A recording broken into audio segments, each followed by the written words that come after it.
북한의 철의 장막 뒤에는 상상할 수 없는 세계가 숨어 있다.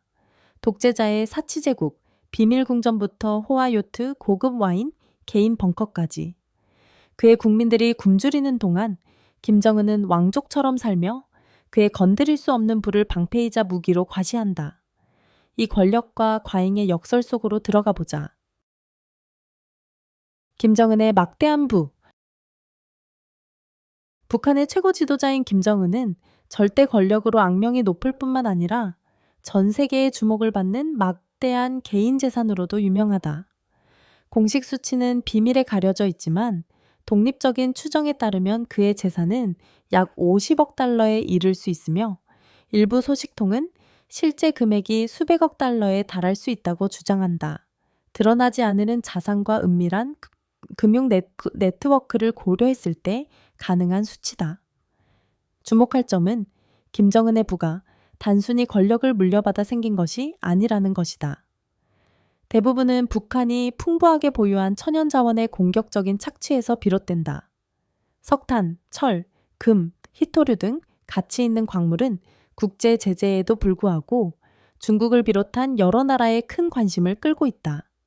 게다가 김정은은 싱가포르와 홍콩 등 세계 주요 금융 중심지의 부동산에 막대한 투자를 했으며 그곳에서 정권 자본은 유령 회사와 비밀 거래를 통해 세탁되어 외부의 감시를 피해 조용히 증식하고 있다. 이와 마찬가지로 중요한 것은 북한의 무기 거래 및 군사 기술 수출에서 발생하는 수익이다. 특히 국제 제재를 받고 있는 국가 및 무장 세력에 무기를 공급하면서 여전히 주요 수입원으로 작용하고 있다. 여기에 북한의 가장 중요한 전략적 동맹국인 중국으로부터의 재정 지원은 정권 운영과 김정은 개인의 사치 모두를 유지하는 데 필수적인 역할을 한다.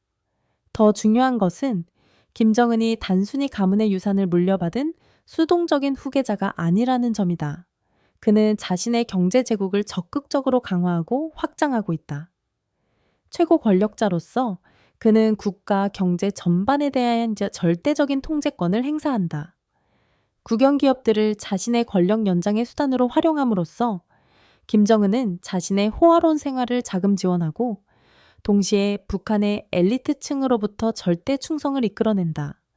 정치적 충성의 대가로 권력과 사치를 제공받는 특권 계층이 존재하는 것이다.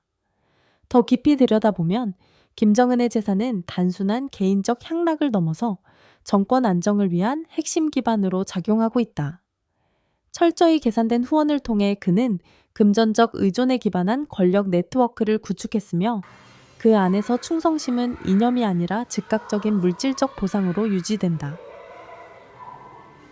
교육과 개인적 취해. 세계에서 가장 고립된 국가 중 하나의 지도자가 한때 유럽에서 비밀 신분으로 학창 시절을 보냈다고는 거의 상상하기 어렵다. 김정은은 학생 시절 바군이라는 가명을 사용하여 스위스의 학교에 다녔고 그의 가족은 베른의 명문 국제학교에 연간 25,000달러의 학비를 지불했다. 이 엄청난 지출은 일반 북한 주민들이 빈곤한 현실 속에서 하루하루 생존을 위해 고군분투하는 모습과 극명한 대조를 이룬다. 김정은의 해외 유학은 단순한 학문적 목적에 그치지 않았다. 그것은 서방 세계를 더 잘 이해하기 위한 전략적 움직임이었다. 훗날 전 세계적으로 서방을 비난하게 될 그에게 이 시기는 부유한 국가들의 작동 원리를 체득하는 중요한 기회가 되었다. 이 국제적인 환경은 또한 그의 개인적 취향에도 영향을 주었으며 특히 미국 스포츠에 대한 열정으로 이어졌다. 김정은은 농구를 열광적으로 좋아하며 NBA의 전설 마이클 조던을 우상처럼 여겼는데 이는 서방 대중문화에 대한 그의 애정을 보여주는 흥미로운 단서이다. 대외적으로는 서방을 비난하는 이미지와는 모순된 모습이다. 학문적으로 김정은은 북한 내에서 2개의 학위를 취득한 것으로 알려져 있다. 하나는 정권의 이념적 요람으로 여겨지는 김일성 종합대학에서 물리학 학위, 다른 하나는 김일성 군사대학에서 군사과학 학위다. 이러한 기술적 지식과 군사 전략의 결합은 북한의 군대를 전면적으로 현대화하고 동시에 정권의 핵심 기반인 군사력을 왕조의 보루로 삼겠다는 그의 야망을 반영한다. 더 깊이 살펴보면 김정은의 교육 경로는 김씨 일가가 세대를 넘어 권력을 유지하기 위한 치밀한 계획을 보여준다. 그의 해외 유학은 세계관을 넓혀주었고, 국내 교육은 정권의 혁명적 군사 이념에 대한 세뇌를 공고히 했다. 이러한 글로벌 경험과 내부 이데올로기 사이의 균형은 근대화를 추구하면서도 독재적 원칙을 고수하려는 지도자의 역설을 상징한다.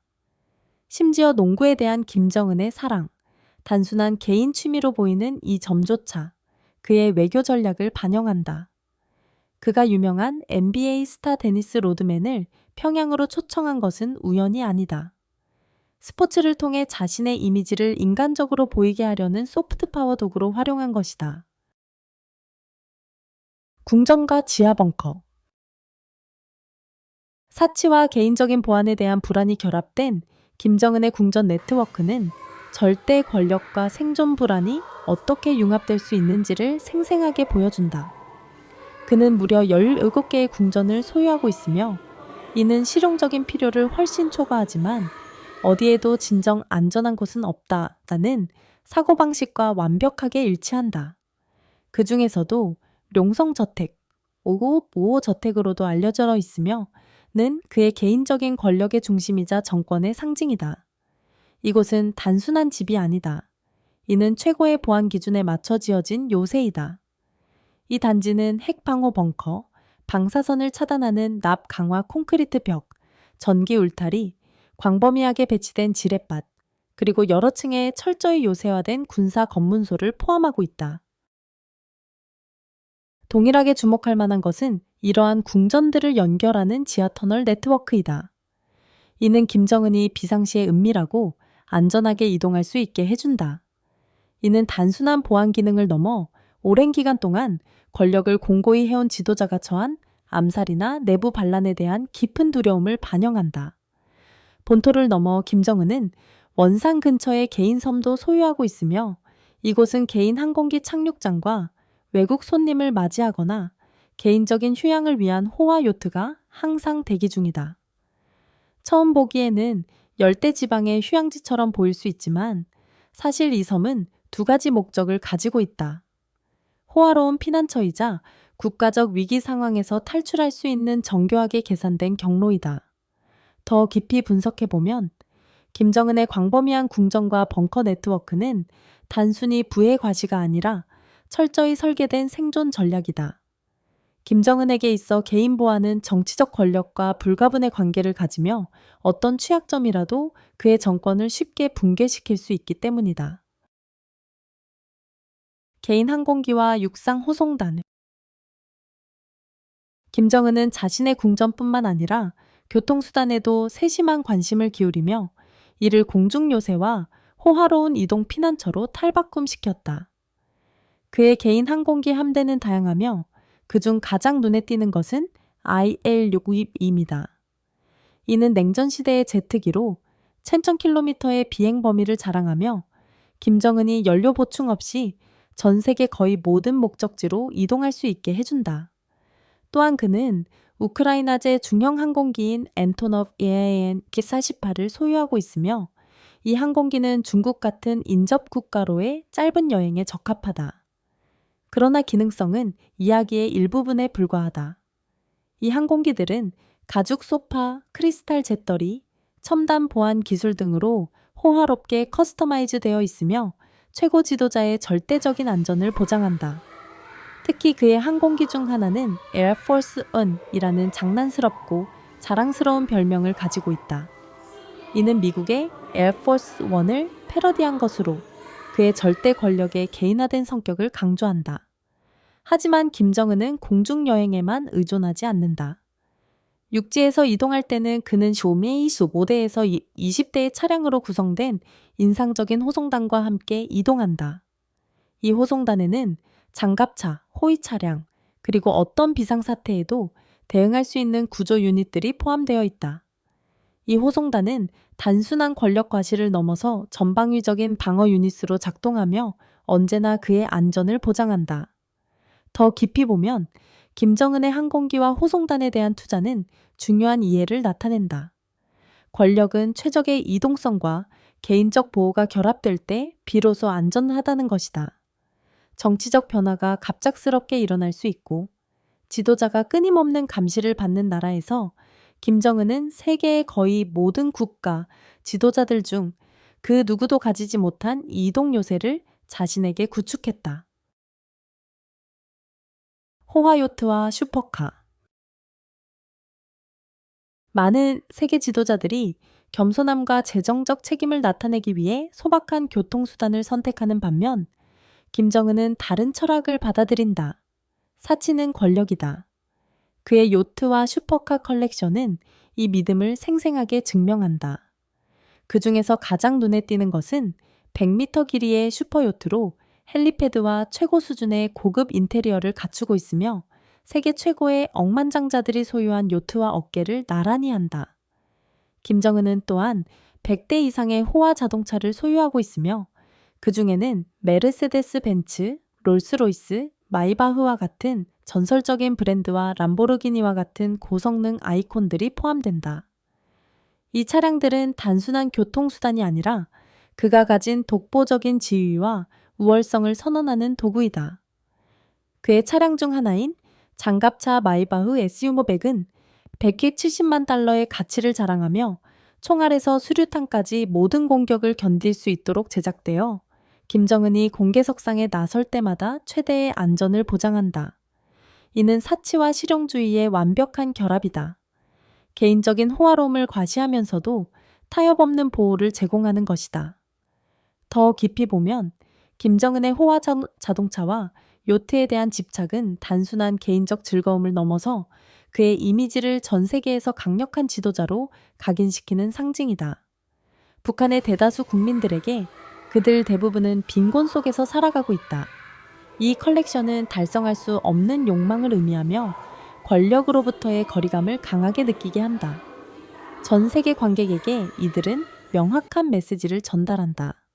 아무리 제재나 고립이 가해져도 김정은의 왕족 생활은 변하지 않으며 이는 세계의 억제 시도에 대한 도전이다.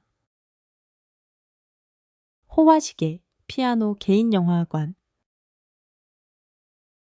김정은의 사치에 대한 집착은 정치와 교통수단에만 국한되지 않는다. 그의 개인 생활의 가장 작은 세부 사항까지 침투해 있다. 그의 시계 컬렉션은 판대 800만 달러 이상의 가치가 있으며 바세론 콘스탄틴과 파텍 필립 등 명품 브랜드가 포함되어 있다. 이 시계들은 단순한 액세서리가 아니라 권력과 지위의 상징으로 서방 금융 거물들이 선호하는 손목시계와 마찬가지이다. 김정은이 새로운 고급 시계를 착용하고 공개석상에 나타날 때마다 그것은 무언의 권위와 불패의 메시지를 전한다. 하지만 김정은의 사치가 시계에 그치지 않는다. 그는 20대 이상의 그랜드 피아노를 소유하고 있으며 이는 실용적인 필요를 훨씬 초과한다. 명백히 이것은 단순히 클래식 음악에 대한 열정 때문만은 아니다. 이는 그가 취하는 희귀하고 정교한 아이템을 통해 명성을 추구하는 방식이다. 이러한 피아노들은 장식적인 중심물이나 호화로운 궁전에서의 만찬을 위한 오락거리로 사용될 수 있다. 가장 사치스러운 것은 그의 개인 영화관이다. 이 영화관은 천천 명의 좌석을 자랑하며 20만 달러의 비용으로 건설되었다. 이는 호기심을 자아내는 특징이다. 많은 이들이 김정은이 그렇게 많은 좌석을 채울 만한 동반자가 충분한지 의문을 제기한다. 또한 그는 2,000개의 DVD를 소장하고 있으며 대부분은 미국과 일본 영화로 외국 문화에 대한 그의 특별한 매력을 강조한다. 그의 정권의 공격적인 반서방 선전과는 아이러니하게 대조된다. 더 깊이 파고들면 이러한 사치품들은 단순한 과시가 아니다. 이들은 김정은이 시간을 지배하고 그의 시계를 통해, 감정을 지배하며 그의 피아노를 통해, 궁전 내에서 그의 개인적인 오락세계를 지배하는 전능한 지도자로서의 이미지를 구축하는 도구이다. 마식령 스키 리조트. 북한의 일반 국민들이 만성적인 식량 부족과 심각한 생활 여건을 겪고 있는 동안 김정은은 마식령 스키 리조트 건설에 약 3천만 달러를 아낌없이 투자했다. 이 화려한 겨울 왕국은 사실상 자신과 정권의 특권층만을 위해 마련된 곳이다. 마식령은 단순한 스키 시설이 아니다. 이는 고급 스키어들을 위한 올해 9개의 주요 슬로프를 자랑하며 그 설계는 전문가들이 진행했다. 슬로프와 함께 120개의 객실을 가진 고급 호텔이 세련된 시설로 제공되며 실내 수영장, 노래방, 사우나 등 고급 편의시설이 갖춰져 있다. 이는 매일 수많은 북한 주민들이 겪는 가혹한 현실과 극명하게 대조된다. 이 사치스러운 프로젝트는 김정은이 해외에서 유학 시절 사랑했던 스위스 알프스 리조트를 재현하려는 명백한 의도를 반영한다. 아이러니하게도 이 리조트의 가격은 일반 시민들이 도저히 접근할 수 없을 정도로 비싸다. 1일 이용권이 $40로 이는 북한에서 거의 한 달치 평균 월급에 해당한다. 실제로 마식령은 김정은의 내부 사람들, 군 장성들, 정치 엘리트, 그들의 가족들만을 위한 화려한 놀이터로 변했다. 반면 일반 국민들은 결코 경험할 수 없는 사치를 지켜보는 구경꾼으로 남게 되었다. 그러나 마식령은 단순한 개인적 즐거움에 그치지 않는다. 이는 국제사회에 진보적이고 현대적인 이미지를 전달하려는 정치적 도구로서 철저히 기획된 것이다. 외부 관객들에게 마식령의 순백의 슬로프와 잘 다듬어진 시설들은 번영과 정상성의 가식을 전달하며 북한의 고립과 경제적 절망에 대한 서사를 미묘하게 반박한다. 그러나 마식령의 화려한 표면 아래에는 훨씬 어두운 진실이 숨어 있다. 이 리조트는 북한의 심화된 계층 분열을 상징하는 뚜렷한 상징이 되었다. 백색으로 덮인 환상은 지배층과 빈곤한 대중 사이의 고통스러운 불평등을 부각시키는 것이다.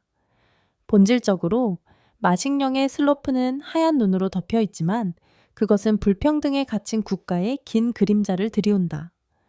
더 깊이 들어가 보면 마식령은 김정은의 더 넓은 전략을 요약한다. 일상생활의 고통을 가리기 위해 현대적인 스펙터클을 사용하고 동시에 충성도를 보상하여 권력을 공고히 하는 것이다. 이는 단순히 스키를 타는 것이 아니다. 이는 국제 제재와 내부 갈등을 모두 넘어서서 불패의 지도자로서의 이미지를 창조하는 것이다. 고급 음식과 고급 음료. 김정은의 사치에 대한 욕망은 화려한 교통수단과 호화로운 궁전에만 국한되지 않는다. 그것은 그의 요리적 취향에도 그대로 드러난다. 그는 프랑스 와인, 특히 명품 보르도, 빈티지와 스위스 치즈에 대한 집착을 보인다. 사실 그는 스위스에서 해외 유학 시절 기억한 풍부하고 크리미한 맛을 재현하지 못하는 북한 셰프들에 대한 불만을 표하며 북한 정부 관계자들을 스위스로 파견하여 치즈 제조 전문 훈련을 받도록 했다. 2016년 한 해 동안 김정은은 수입 와인에 약 3천만 달러를 쓴 것으로 추정된다. 이는 그 어떤 기준으로 보아도 경악할 만한 수치이며 식량 부족에 시달리는 나라에서 더욱 놀라운 일이다. 그러나 김정은의 미식적인 취향은 대륙을 넘어서며 그는 일본의 고급 고베, 소고기, 이란산 캐비어, 신선한 중국 멜론, 태국 망고, 덴마크산 돼지고기 등도 즐긴다. 이 재료들은 복잡한 공급망을 통해 밀수되어 들어오며 고급 수입품에 대한 제재를 교묘히 피하고 있다. 이 사치의 초상화에 추가되는 것은 김정은이 이브 센러런 브랜드의 담배를 피운다는 사실이다. 이 담배는 한 갑에 $44에 달하며 이는 평균적인 북한 시민이 한 달 동안 벌 수 있는 금액에 해당한다. 이러한 과시는 우연이 아니다. 이는 지배력의 의도적인 주장이다.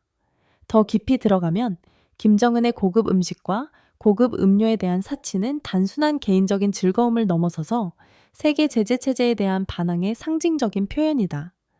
국제사회가 북한의 고급 수입품 공급망을 차단하려 시도하는 동안 김정은은 여전히 세계에서 가장 훌륭한 진미를 즐기며 명확한 메시지를 전하고 있다. 그는 외부의 압박에 영향을 받지 않는다. 더 나아가 이러한 사치품은 북한 내 엘리트들에게 강력한 신호를 보낸다. 이는 김정은에 대한 변함없는 충성심이 최고의 물질적 편안함을 얻는 보상으로 이어진다는 개념을 강화한다. 대중이 겪는 박탈감과 극명하게 대조되는 것이다. 이러한 계산된 과시를 통해 김정은은 자신의 내부 인맥을 결속시키고 그들이 자신의 지속적인 통치에 의존하여 생존하고 특권을 유지하도록 보장한다. 결국 김정은의 호화로운 식습관은 단순한 개인적인 취향이 아니다. 그것은 신중하게 제작된 정치적 발언으로 세계와 자신의 국민들에게 그의 통치가 고난에 굴복하지 않으며 그의 권력이 여전히 무적임을 선언하는 것이다. 과도한 소비와 기이한 습관.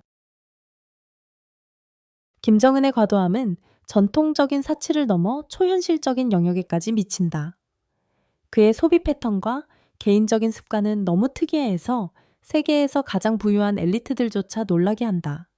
2015년 김정은은 김씨왕조를 기념하는 거대한 동상을 건설하는데 무려 4,100만 달러를 배정했다.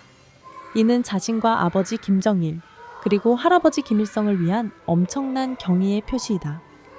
이 웅장한 동상들은 단순한 건축적인 기적이 아니다. 이는 김씨 가문을 둘러싼 개인 숭배를 영속화하고 선정과 깊은, 거의 집착적인 유산 보존 욕구가 결합된 형태이다. 하지만 사치는 여기서 그치지 않는다. 김정은은 독일산 향수, 중국산 낚시대, 호화로운 우산, 러시아산 경주마, 첨단 운동기구 등을 수입하는 데 수백만 달러를 쏟아부었다. 각각의 아이템은 겉보기에는 아무런 의미가 없어 보이지만 그것들은 개인적인 사치이자 정권의 도전적인 사치를 대중에게 과시하는 수단이다. 아마도 가장 기이한 것은 김정은이 어디를 가든 휴대용 화장실을 가지고 다니겠다고 고집하는 점일 것이다. 한국의 정보 보고서에 따르면 이 기이한 예방책은 외국 정보 기관들이 그의 건강 상태를 파악하기 위해 그의 배설물을 분석하는 것을 방지하기 위해 취해진 것이다.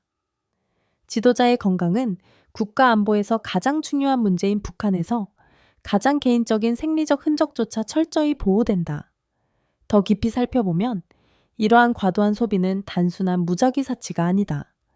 이들은 절대적인 권력을 강화하는 고의적인 메커니즘이다.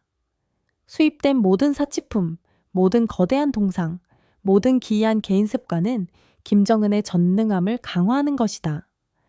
상징이 거대한 무게를 지닌 사회에서 이러한 과시는 북한 국민과 내부 엘리트에게 김정은의 권력이 무한하고 의문이 없다는 끊임없는 상기시켜준다. 이러한 과시적 소비와 기이한 행동을 통해 김정은은 개인적 영광과 엘리트 의존의 폐쇄된 순환을 구축하며 자신의 권력의 정상에서 도전받지 않도록 보장한다. 그것은 단순한 힘이 아니라 심리적 통제와 물질적 유혹의 복잡한 그물망을 통해 이루어진 것이다. 국제 제재에도 불구하고 김정은은 자신의 호화로운 생활 방식을 계속 확장하며 자신과 가까운 장군들에게 엄청난 소비를 이어가고 있다. 그의 막대한 재산은 절대 권력의 상징으로 개인적인 욕망이 아무리 많은 대가를 치르더라도 충족된다는 것을 보여준다.